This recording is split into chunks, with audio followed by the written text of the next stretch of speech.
kids. I am Joshua Random here to bring you the classic tale, Strega Nona by Tomie dePaola. In a town in Calabria, a long time ago, there lived an old lady everyone called Strega Nona, which meant Grandma Witch.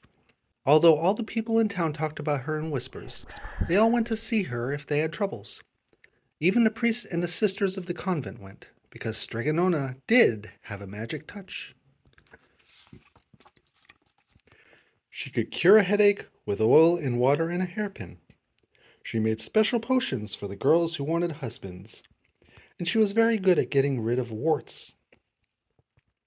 But Strega Nona was getting old, and she needed someone to help her keep her little house and garden, so she put up a sign in the town square.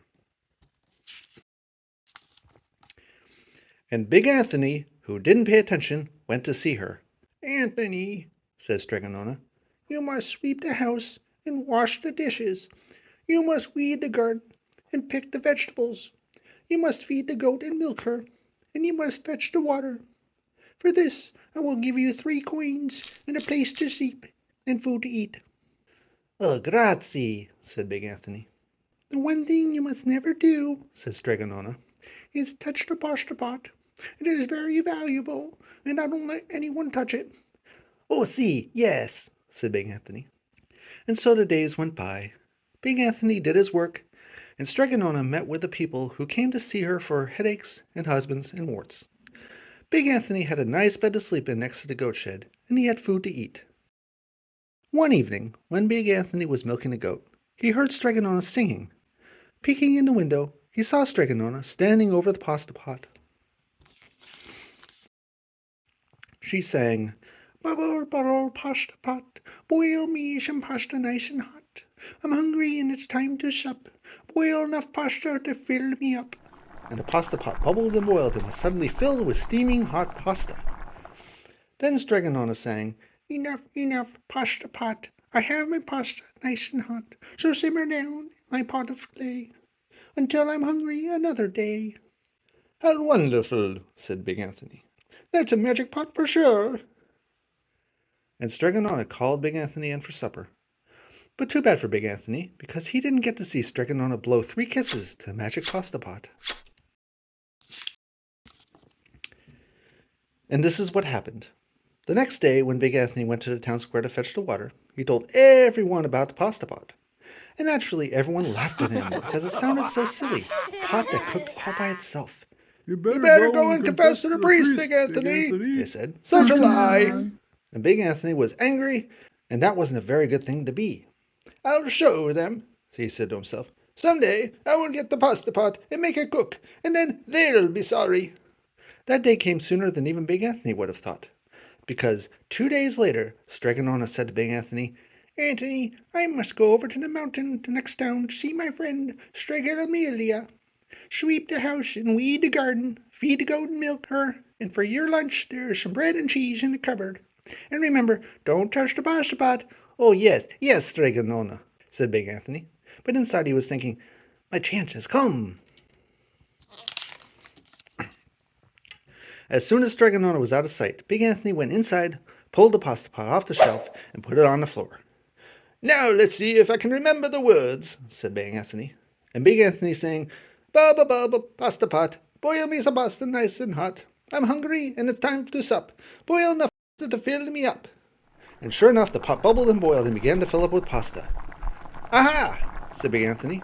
And he ran to the town square, jumped on a fountain, and shouted, "Everyone get forks and plates and platters and bowls.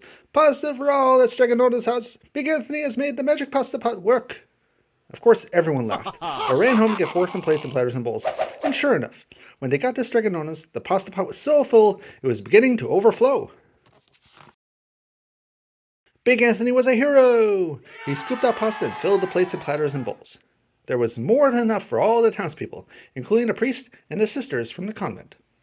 And some people came back for 2 and 3 helpings, but the pot was never empty. When all had had their fill, Big Anthony sang, "Enough, enough, my pasta pot. I have my pasta nice and hot, so simmer down my pot of clay until I'm hungry another day." But alas, he did not blow the 3 kisses.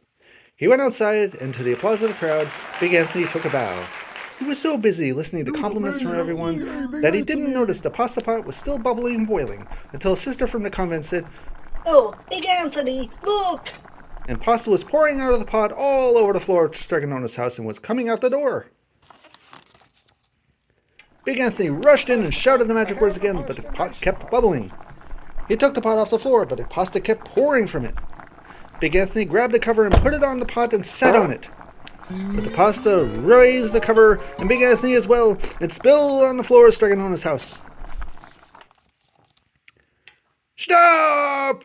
yelled Big Anthony. But the pasta did not stop, and if someone hadn't grabbed poor Big Anthony, the pasta would have covered him up.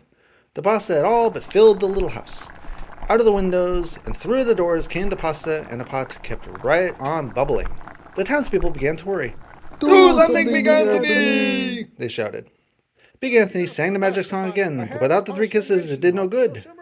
By this time, the pasta was on its way down the road, and all the people were running to keep ahead of it. "We must protect our town from the pasta!" shouted the mayor. "Get mattresses, tables, doors, anything to make a barricade!" But even that didn't work. The pot kept bubbling and the pasta kept coming. "We're lost," said the people, and the priest and the sisters of the convent began praying. "The pasta will cover our town!" they cried. And it certainly would have, had Strega Nona not come down the road home from her visit. She didn't have to look twice to know what had happened.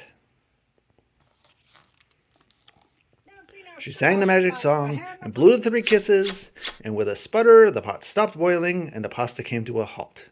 "Oh, grazie, thank you, Strega Nona," the people cried. But then they turned on poor Big Anthony. "String him up!" the men of the town shouted. "Now wait," said Strega Nona. "The punishment must fit the crime." And she took a fork from a lady standing nearby and held it out to Big Anthony. "All right, Anthony, you want a pasta from a magic pasta pot," Strega Nona said. "And I want to sleep in my little bed tonight. So start eating." And he did, poor Big Anthony. The end. Thank you all so much for following along. If you like this and other read-alongs, please like and subscribe so you don't miss out. Thanks, and have a great and full day.